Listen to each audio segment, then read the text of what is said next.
وہ یہ ہے کہ ایک تو یہ بتا دیجیے گا کہ یہ مسئلہ اکثر پیش آتا ہے کہ ایک مرد ہے یا عورت ہے یا کوئی بھی ہے، جب وہ صبح سو کر اٹھا تو پتہ چلا کہ یار اس کو تو بخار ہے۔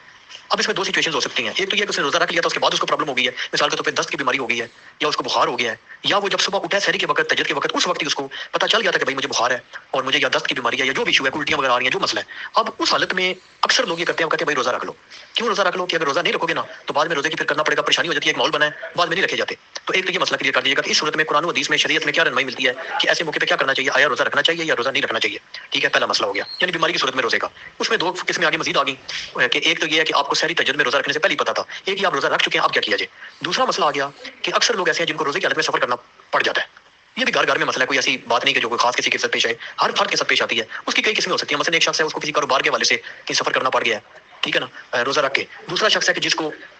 ایسا بھی ہے کہ بہت سے لوگ، میرے ساتھ اپنا بھی یہ مسئلہ رہا ہے کہ میں تقریباً 6-7 سال ایسا ہوتا رہا ہے کہ میں ہر روز تقریباً 75-80 کلومیٹر سفر ایک سائڈ کا روز کا کرتا تھا، پھر واپس شام کو گھر بھی آتا تھا، تو میرا پورا روزہ سفر کے دوران گزرتا رہا ہے، ایسا 5-6 سال تک ہوتا رہا ہے،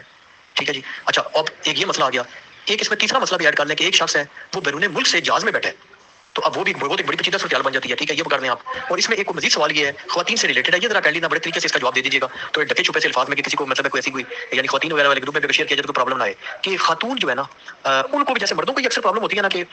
یعنی پیشاب کر کے نا بعد میں بار بار یہ وہم سا ہو جاتا ہے، یا واللہ عالم اس میں کیا حقیقت ہوتی ہے یا نہیں ہوتی، کوئی پیشاب کا قطرہ نکلا یا نہیں نکلا، جیسے مردوں کو اکثر وہم ہوتا ہے نا، اکثریت مردوں کو ہوتا ہے، کم از کم میرے خیال میں کوئی 85-90% مرد ایسے ہیں جن کو پرابلم آتی ہے، لازمن آتی ہے کہ بھی پیشاب کا قطرہ بار بار محسوس ہوتا ہے نکل گیا، بار بار محسوس ہوتا ہے نکل گیا، بار بار محسوس ہوتا ہے نکل گیا، جتنا مرضی صفائی کا خیال کریں پھر بھی محسوس ہوتا ہے پیشاب کا قطرہ نکل گیا۔ اس طرح خواتین کو بھی نا ایک یہ جو مانا ان کا سسٹم ہوتا ہے نا، اس میں وہم سا رہتا ہے، تو کتنے دن ہے جس کے بعد خاتون بے فکر ہو جائے، کسی چیز کی پرواہ نہ کرے، اس کو روزے رکھنے ہوں۔ السلام علیکم ورحمۃ اللہ وبرکاتہ۔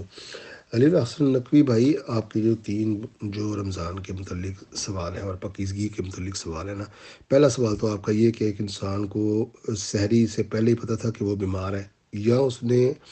روزہ رکھ لیا اور بعد میں اس کی بیماری کی شدت اختیار کر گئی، تو ایسی صورت میں اللہ تعالیٰ نے رخصت دی ہے۔ سب سے پہلے یہ سمجھ لیں، قرآن میں اللہ تعالیٰ فرماتے ہیں لا یکلف اللہ نفسا الا وسعها لہا ما کسبت و علیہا ما اکتسبت۔ اللہ تعالیٰ کسی بھی نفس کے اوپر کو اس کو اتنا مکلف نہیں کرتا کہ اس کی استطاعت سے بڑھ جائے۔ سب سے پہلے یہ سمجھ لیں، اگر آپ بیمار ہیں تو بالکل روزہ نہ رکھیں، آپ کو اس کی رخصت ہے۔ اور اگر آپ نے روزہ یہ سوچ کے رکھ لیا کہ چلو میں نبھا لوں گا، لیکن بعد میں 2-4 گھنٹے کے بعد یا صبح اٹھنے کے بعد اس کی بیماری نے شدت اختیار کر لی اور آپ سمجھتے ہیں کہ یہ مجھ سے برداشت نہیں ہو رہا، پھر آپ روزہ توڑ سکتے ہیں، اس کا کوئی گناہ نہیں ہے، جان بچانا آپ پر فرض ہے۔ دیکھیں، ایسی بیماریاں ہیں، ایک انسان ہے اس کو بلڈ پریشر کی بیماری ہے، اس نے سوچا میں رکھ لوں روزہ، نبھا لوں گا، لیکن اس کا بی پی ہائی ہونے سے اس کو یہ یقین ہو یا شک پڑ جائے کہ میری نس بھی پھٹ سکتی ہے، بلڈ پریشر لو کرنے کے لیے مجھے دوائی لینی چاہیے، تو پھر وہ روزہ توڑ کے اپنی دوائی لے لے۔ اور اگر کسی کو شوگر ہے، شوگر کی حالت میں آپ کو پتہ ہے شوگر لو ہو جاتی ہے، اگر اس میں وہ کچھ نہ کھائے تو اس کی جان جا سکتی ہے، ایسی صورتحال میں وہ روزہ توڑ سکتا ہے۔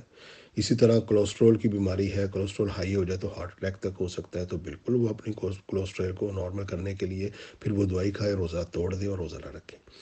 بہتر تو یہ تھا کہ وہ روزہ رکھے نہ، کیونکہ وہ بیمار ہے، اس کو پتہ ہے کہ اس بیماری میں اس کو میڈیسن لینی ہے، وہ روزہ نہ رکھے۔ لیکن سم ٹائم یہ ہوتا ہے کہ بندہ سوچتا ہے میں روزہ رکھ لوں، میں ٹھیک ہوں، لیکن صبح اٹھ کو اس کو یہ پتہ چلتا ہے کہ نہیں، میری بیماری تو شدت اختیار کر جائے گی، یا کسی قسم کی کوئی اور بیماری بھی ہو جس سے اس کو یہ شک بھی گزرے نا کہ میری جان جا سکتی ہے، یقین نہ بھی ہو، شک بھی ہو، تو بالکل روزہ توڑ دے۔ اللہ تعالیٰ نے رخصت دی ہے، اس کی بعد میں قضا کی جا سکتی ہے یا فدیہ بھی دیا جا سکتا ہے، یا اگر وہ کبھی صحت مند نہیں ہوتا تو کسی کو روزہ رکھوا سکتا ہے۔ پہلی بات تو یہ کہ اللہ تعالیٰ نے انسان کو بالکل مجبور نہیں کیا کہ اپنی جان دے دے اور روزہ رکھے یا اس طرح کا کوئی کام کرے، جان بچانا فرض ہے۔ دوسرا سوال آپ کا ہے سفر کی حالت میں روزہ۔ بالکل سفر کی حالت میں روزہ نہ رکھیں۔ اللہ تعالیٰ نے انسان کو مہمان نوازی دی ہے، اللہ تعالیٰ نے انسان کی، مومن کی مہمان نوازی کی ہے کہ وہ رمضان کے روزوں میں سفر اس کو آ گیا، سفر جتنا بھی آسان ہے، جتنا بھی لگژری سفر ہے، کوئی ایسی بات نہیں، سفر میں روزہ چھوڑنے کی اللہ تعالیٰ نے آپ کو رخصت دی ہے۔ اللہ کی مہمان نوازی قبول کریں، بلکہ اس میں نمازیں بھی قصر کریں اور نمازوں کو جمع بھی کریں۔ کچھ لوگ میں نے دیکھا ہے کہ ایک تو وہ نمازیں قصر نہیں کرتے، وہ کہتے ہیں نہیں جی ہم پوری نماز پڑھیں گے، یعنی کہ اللہ نے آپ کو مہمان نوازی کی ہے کہ آپ کی قصر نمازیں، یعنی کہ آپ کی نمازیں جو ہے نا وہ ظہر اور عصر کی اور عشاء کی آدھی کر دی، تو آپ اس سے فائدہ اٹھائیں، بالکل اٹھانا چاہیے۔ اور روزہ بالکل نہیں رکھنا چاہیے، چاہے جتنا مرضی آسان سفر ہو۔ ہمارے یہاں یورپ میں تو بڑے لگژری سفر ہوتے ہیں، اس کے باوجود بھی میں رمضان کے روزے ہوں یا کوئی بھی وقت میں سفر کروں بالکل میں روزہ بھی نہیں رکھتا اور رکھنا بھی نہیں چاہیے، اور قصر نماز بھی اس سے فائدہ اٹھانا چاہیے۔ تو یہ بالکل بے بنیاد چیز ہے کہ لوگ جو ہے نا جہاز میں سفر کریں یا ٹرین میں کریں یا موٹر سائیکل پہ کریں، کہیں بھی سفر ہی ہے، تو سفر میں بالکل روزہ نہ رکھیں۔ اور تیسری بات جو آپ نے کی نا کہ وہ جو قطرے آتے ہیں، ہم اکثر لوگوں کو، بالکل اس میں کوئی شک نہیں کہ یہ اکثر لوگوں کو ایسا محسوس ہوتا ہے۔ جب آپ پہلے تو کوشش کریں کہ اچھی طرح نجاست کو پاک کریں اور استنجا اچھی طرح کر لیں، اس کے باوجود پھر اگر آپ محسوس کریں کہ قطرہ آ گیا تو اس کا انتظام کر لیا جائے، انڈر ویئر پہنا جائے، اور پھر وہ جو ایک سپورٹ کا قطرہ ہوتا ہے وہ انڈر ویئر کو لگتا ہے اور وہ وہیں رہ جاتا ہے، وہ آگے مزید جسم پر منتقل نہیں ہوتا اور کپڑوں پر منتقل نہیں ہوتا۔ پھر انڈر ویئر کو چینج کریں اور استنجا کر لیں، پانی بہا لیں، تو پھر وہ پاک ہو جائیں گے آپ۔ اور اگر پھر بار بار ایسا ہو تو پھر یہ ایک بیماری کی سچویشن ہے۔ اس بیماری کی سچویشن میں پھر اللہ تعالیٰ رخصت دیتا ہے، کیونکہ پھر وہی بات ہے، اللہ تعالیٰ ہر نفس کو اتنی ہی جو ہے نا تکلیف میں ڈالتا ہے، یا اتنا ہی اس کو مکلف بناتا ہے کہ جتنی اس کے اندر وسعت اور استطاعت ہے۔ جس کی ہمارے اندر استطاعت ہی نہیں ہے، بھائی ایک انسان کو ہر ایک گھنٹے بعد قطرہ آ جاتا ہے کہ وہ ہر ایک گھنٹے بعد وہ 10 ایک دن میں 10 دفعہ قطرہ آ گیا تو وہ 10 دفعہ کپڑے چینج کرے گا، 10 دفعہ وہ اپنے آپ کو نہائے گا، پھر ایک یا دو مرتبہ وہ اپنا کر لے، متعقد ہو جائے، اس کے بعد اللہ کے حوالے کرے۔ یہی مسائل خواتین کے بھی ہیں۔ اگر خواتین کو بھی اس طرح کوئی نجاست آ جاتی ہے، جس طرح پیشاب کا قطرہ آ جاتا ہے، تو کوئی ایسی بات نہیں، اس کو صاف کر لے، صاف کرنے کے بعد پھر بار بار آتا ہے تو پھر وہی ایک بیماری کی سچویشن ہے۔ اسی طرح جو مخصوص ایام ہے، اس کا سپورٹ بھی خواتین ہم سے بہتر سمجھتی ہیں، یہ ان کے معاملات ہیں۔ اللہ تعالیٰ نے اس عورت اور مرد کی جو جسمانی حد و حال ہے، اس کا خالق اللہ ہے۔ اللہ تعالیٰ نے ان کے لیے ایک نظام بنایا ہے، اور اس نظام میں اللہ تعالیٰ نے انہیں رخصت دی ہے، اور جب وہ خود سے دیکھ لیں کہ وہ بالکل پاک ہو گئی ہیں تو ٹھیک ہے، اپنا معاملات چلائیں، اپنے روزے رکھیں، نمازیں پڑھیں۔ جب وہ خود محسوس کریں اور خود یہ دیکھ لیں کہ ایک سپورٹنگ ہو رہی ہے تو اس پر انہیں رخصت ہے، وہ بالکل اس کو جو ہے نا روزوں کو، نمازوں کو ترک کر سکتی ہیں۔ لیکن جہاں پیشاب کے قطرے کا معاملہ ہے تو وہاں پر انڈر ویئر اور پیڈ وغیرہ رکھ کر جو ہے نا اس کو پاکیزگی اختیار کی جا سکتی ہے، اور اگر پھر بھی بار بار ہو تو پھر اس کو ہر دفعہ ہر بار کپڑے وغیرہ چینج کرنے کی ضرورت نہیں۔ یہ پھر ایک بیماری کی سچویشن ہوگی۔ اس بیماری میں اگر پیشاب کے قطرے والی کوئی ایسی سچویشن ہے تو ایک یا دو بار تاکید کے ساتھ صاف کر لیں، اور اس کے بعد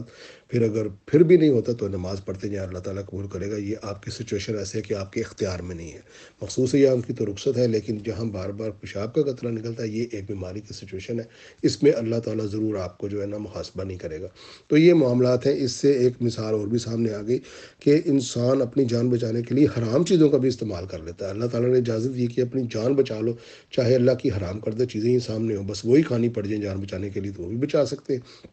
یہی حالت پاکیزگی کی ہے، یہی حالت جو اپنی انسان کے اوپر سچویشنز آتی ہے نا، انسان سوچ سمجھ کر اپنی پوری کوشش کے ساتھ اس کو جو ہے نا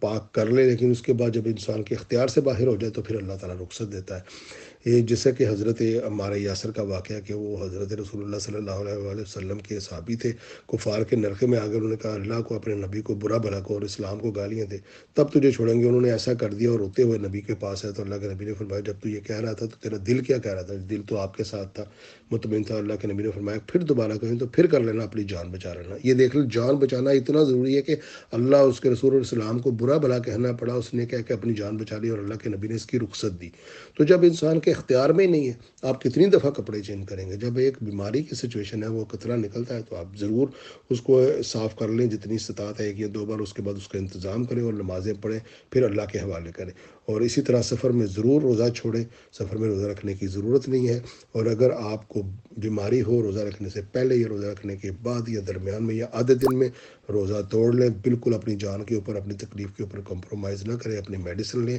اور جو اگر آپ صحت مند ہو جائیں تو پھر دوبارہ روزے کی قضا کر لیں۔ السلام علیکم ورحمۃ اللہ۔